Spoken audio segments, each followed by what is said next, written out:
ஹரிபோல் தண்டவத் நான் சில பக்திவினோத் டாக்கூருக்கு சரணாகதி புத்தகம் படிச்சுட்டு இருந்தேன். சரணாகத்தியிலே 6 அங்கங்கள்: பணிவு, ஆத்ம நிவேதனம், நான் எனக்கு உள்ளதுட்டு எல்லாம் பகவானுக்கு உள்ளது.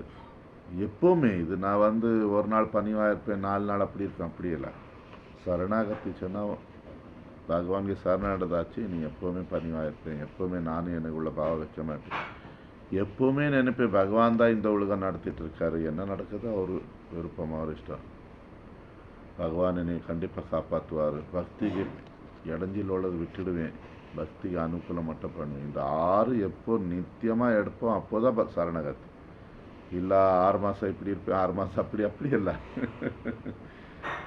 ஒரு நாள் 1 மணி நேரம் கூட சுவாதந்திரம் இருக்கக்கூடாது. சரணாகதி ஒரு வாட்டி சரணம் அவ்வளோதான். இதுக்கு பார்த்து கீர்த்தனைகளை எழுதிட்டு கடைசியாக பஜனை லாலசா சொல்லி, பஜன் நம்ம பக்திக்கு ஆசை வச்சு எப்படி வாழ்வது சொல்லி அதில் இன்னைக்கு 10வது கீர்த்தனை படிக்க போகிறேன்.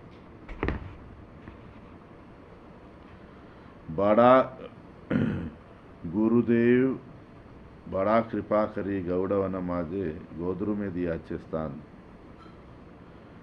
आज्ञा दिला मोरे यही ब्रजबासी हरिनाम करगान. இது குருவுக்கு பிரார்த்தனை, நன்றி சொன்ன போல, குருதேவ் என் மேலே ரொம்ப கருணை காட்டிட்டு எனக்கு கோத்ருமத்தில் இடம் கொடுத்துருக்கீங்க. கௌரவ மண்டலத்தில் கோத்ருமா சொல்லி இடத்துல உங்களை எனக்கு சொன்னது, இங்கே இருந்து இது பிரஜ போலே தான் இருக்குது, எப்போவுமே பகவான் ஹரி நாமம் பண்ண சொல்லி. किंतु कबे प्रभु योग्यता अर्पिबे ये दासिर दया करी चित्त स्थिर होबे सकल सहिबा ஏகாந்தி பஜிபரி. ஓ குருவே, எப்போ எனக்கு தகுதி கொடுப்பீங்க சுத்த ஹரிநாமம் பண்ணுறதுக்கு சொன்னால் உணர்வு ஸ்திரமாயிடும், மனசு ஸ்திரமாயிடும். என்ன வாழ்க்கையில் கஷ்ட சுகம் குளிர் மழை வெயில் எல்லாமே சகிச்சுட்டு நான் தனியாக பஜனை பண்ணுவேன், பகவானின் பஜனை. शैशव यौवने जड़ सुख संगे अभ्यास हिल मंद निज कर्म दोषे ये देह हिल भजनेर प्रतिबंध. சின்ன வயசுலே புலன் திருப்தியிலே மாட்டினே இந்த உலகத்தில் சுகம் தேடிட்டு இருந்தேன். அப்போது பக்தி பண்ணால் கூட அது மந்தமாக இருந்து, சும்மா வந்து இங்கே அங்கே எனக்கு கர்மங்கள் தோஷம் வச்சு இந்த உடம்பு இப்போது பஜனைக்கு அனுகூலமாக இல்லாமல் இருக்கு, இடைஞ்சலாக பண்ணிட்டு இருக்கு இந்த உடம்பு. वार्धक्य एखाना पंचरोग हता केमने बजीब बला कांदिया कांदिया तोमारा चरणे पड़ियाची सूबी बला. இப்போ உடம்பு ரொம்ப வயசு கூடியாச்சு, நிறைய நோய்கள் வந்திருக்கு. தயவுசெய்து எனக்கு சொல்ல, நான் எப்படி உன் பஜனை பண்ணுறது? நான் உன் தாமரை பாதத்தில் விழுந்து கண்ணீர் போட்டு இப்போ என் நிலைமை சொல்லிட்டு இருக்கேன். இது நம்ம எல்லார் வாழ்க்கை தான். நம்ம எல்லாம் நினைச்சிட்டு இருக்கோம், இந்த குடும்ப வாழ்க்கை எனக்கு இடைஞ்சலாக இருக்குது, நான் மாயப்பூர் போனால் பிருந்தாவன் போனால் நான் நல்ல முறையாக பஜனை பண்ணுவேன். பட்டு அது குரு கருணை இல்லாமல் இருக்கலாம், நமக்கே குடும்பத்தில் பிரச்சனைகள் இருக்கலாம், பற்றுதல் இருக்கலாம், நம்ம குடும்பம் விட்டு போக முடியல. உண்மையாக நம்ம என்னைக்கு குரு எடுப்போம், குரு நமக்கு மாலை கொடுக்கும்போது சொல்லுவார், நான் அவனுக்கு பிருந்தாவனை கொடுத்துட்ருக்கேன், நான் அவனுக்கு ராதாகிருஷ்ணன் கொடுத்துட்ருக்கேன். 108 முத்து இருக்குது இந்த மாலையில். முதலாவது 8 பெருசு, சென்டரில் உள்ளது சுமேரு ராதாகிருஷ்ணர், இந்த பெரிய 8 முத்து முதல்ல ಅಷ್ಟಸಖಿಗಳು, ಅದಕ್ಕಪ್ಪ 64 அந்த ಅಷ್ಟಸಖಿಗಳು 72, அதுக்கப்புறம் 32 கிருஷ்ணனுக்கு முக்கிய சகாக்கள் 104, கடைசியா 4 வந்து கோபேஸ்வர் மகாதேவ், பௌர்ணமாசி தேவி, பிருந்தாதேவி, துளசி தேவி, பிருந்தா சಖಿ, வீரா சಖி. நமக்கு பிருந்தாவனை தான் கொடுத்துருக்காரு. நமக்கு அந்த மாதிரி ಸಂಘ ಕಲಿಕಲ್ಲ, ಇಲ್ಲ ನಮಗೆ ಇನ್ನು ಮನಸ್ಸು ಸ್ಥಿರಮಿಲ್ಲ. ನಮಗೆ ಹರಿನಾಮತ್ಲೇ ಇದು ಭಗವಾನ್ ರಾಧಾಕೃಷ್ಣರ್ದ இந்த மாலை பிருந்தாவனದ அந்த உணர்வு ஆசை வரல. பட் நம்ம பிருந்தாவனம் நேரடியாக போயாச்சுக்கிட்டோன்னா கூட நமக்கு அந்த மாதிரி சங்க கடிக்கும் எப்படி தெரியும்? என்ன பண்ணிட்டு இருக்காங்க? கூடுதல் மக்களை சொல்லிட்டு இருக்கேன். இருக்கான், நல்ல பக்தர் இருக்கான், அது வேண்டிதான் உலகம் இப்போ வரை இருக்கு. பட் கூடுதல் வந்தவங்களை அங்கே என்ன பண்ணுவான், அங்கேயும் வந்து ஏதோ தொழில் தொடங்கிடுவான். இன்றைக்கி பிருந்தாவனில் கூட நம்ம வீட்டில் பஜனை இருக்குதா சொல்லி எதை பக்தருக்கு யாரோ பாட கூப்பிட்டா அவன் 2000 ரூபா 5000 ரூபா கேட்பான் ஒரு நாள் பஜனை பாடுறதுக்கு. கொஞ்சம் இனி நான் ஃபேமஸ் சொன்னால் லட்சக்கணக்கில் வாங்குவாங்க, அதெல்லாம் வேறே வந்து 2 மணி நேரம் இல்லை 3 மணி நேரம் கீர்த்தன் பண்ணுறதுக்கு 1000 கணக்கில் பணம் வாங்குவான். மிருதங்க வாசிக்கு வாப்பா எனக்கு தெரியாது சொல்லி ஒருத்தனுக்கு கூப்பிட்டு அவன் 1000 ரூபா கேட்பான். எப்படி கீர்த்தனை பண்ணுறது? இன்றைக்கி பிருந்தாவனத்தில் கூட கீர்த்தனைக்கு பணம் கேட்டுட்டு இருக்கான், அந்த நிலைமை வந்தாச்சு. சரி, பிரசாதம் நம்ம தான் சமையல் பண்ணணும், இல்லை அது எப்படி பகவானுக்கு நம்ம நைவேத்தியம் பண்ணுவோம்? சரி, 2 நாள் உடம்பு நல்லா இல்லை, எல்லா கோயிலில் கூட பிரசாத வேலை வந்தாச்சு.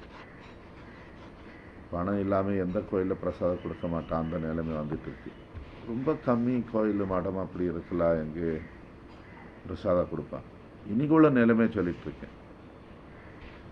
பிருந்தாவனத்தில் எனக்கு நேற்று ஒருத்தர் ஃபோன் போட்டார், எப்படி உங்கள் மடத்துக்கு போகிறது, ரூமுக்கு 1200 ரூபா கட்டிட்டு இருக்காங்க, ஒரு டைம் சாப்பாடுக்கு 150 ரூபா கேட்டாங்க.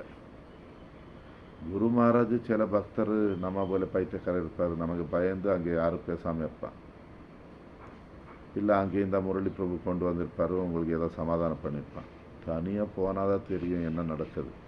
நம்ம மடத்துல ஒரு டைம் சாப்பாடுக்கு 150 ரூபா கேட்டுட்டு இருக்கான், என்ன கொடுத்துட்டு இருக்கான்?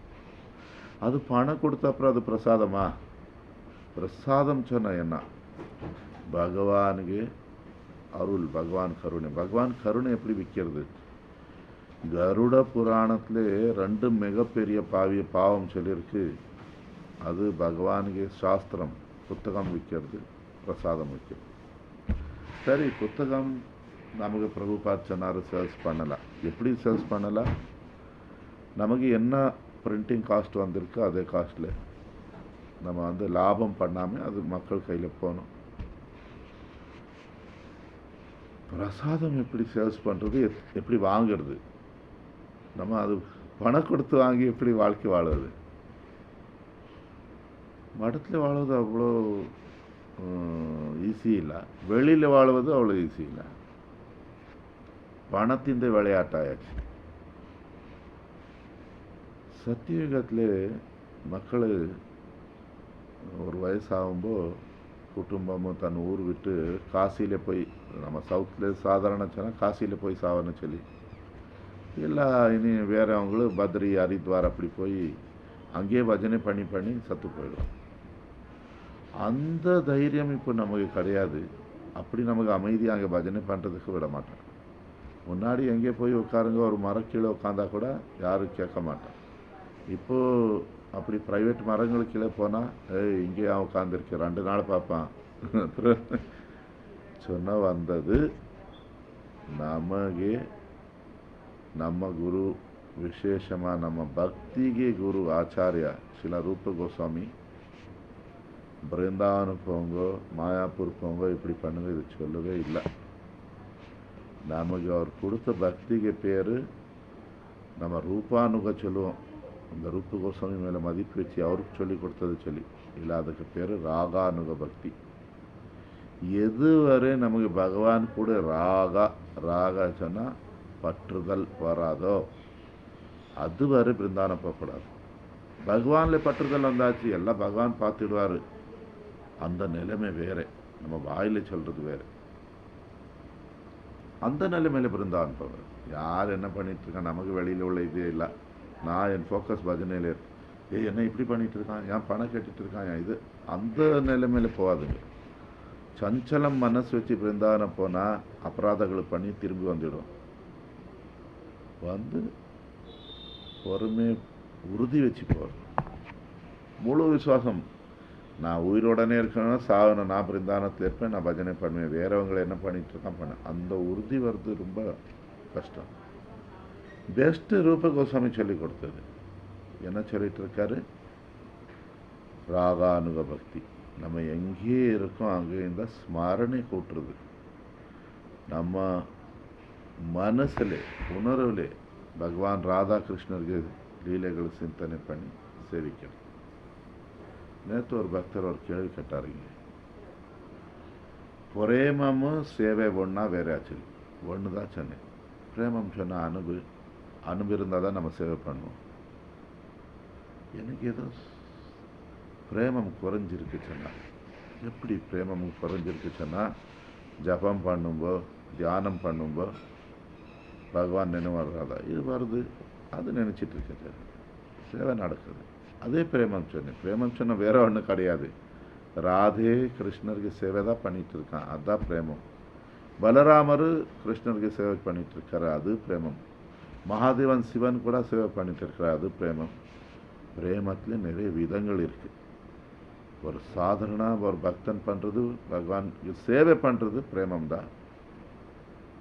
ஆஞ்சநேயர், பிரகலாதன், அர்ஜுனன், ராதை பண்ணுறது பிரேமம் தான். பாவம் வித்தியாசம், பாவம் தான் வரல. நம்ம பகவான் சேவை பண்ணிட்டு இருக்கோம், பிரேமம் இருக்குது நமக்கு, நம்ம பிரேமம் இருக்குது சொல்லி தான் ஜபம் பண்ணிட்டு இருக்கோம், நமக்கு அனுபவம் இருக்குது கிருஷ்ணன் மேலே சொல்லி தான் நம்ம வந்து துளசி பூஜை பண்ணிட்டு இருக்கோம், ஏகாதசி விரதம் பண்ணிட்டு இருக்கோம். இதுவரை என்ன பண்ணிட்டு இருக்கோம், அதுக்கு காரணம் அனுபதா. அது முழுசாக வெளியில் வரல.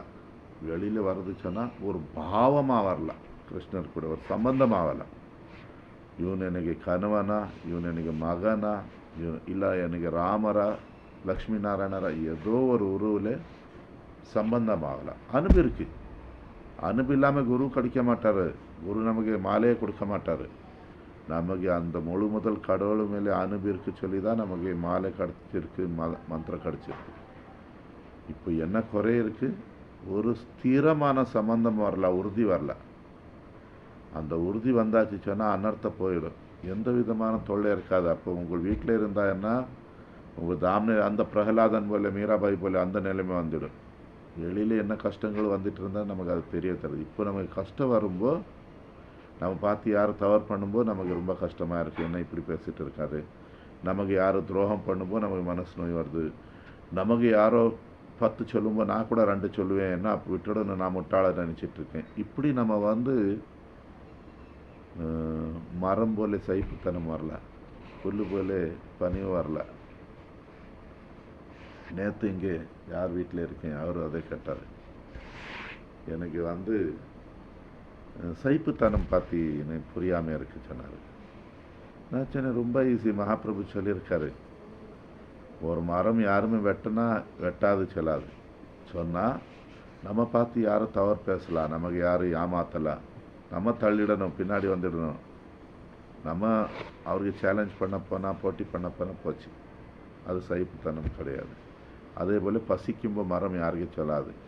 நம்ம கஷ்டங்கள் வேறக்கிட்ட சொல்கிறதெல்லாம், நம்ம எதிர்பார்க்குறதெல்லாம் நமக்கு யார் கொடுப்பான்? நம்ம பகவானுக்கு தானே நம்பியிருக்கோம், இல்லை இங்கே உள்ள மக்களுக்கு நம்பி வந்திருக்கோமா? சைப்புத்தனம் சொன்னால் அப்படி வாழ்க்கையில் கஷ்டங்கள் இருக்கலாம், குளிர் கூடுது இருக்குது, வெயில் கூடி இருக்குது, இதெல்லாம் நடந்துகிட்ருக்கு. இந்த கஷ்டத்தை சொல்கிறதுக்கு பக்தியில் வந்திருக்கான்.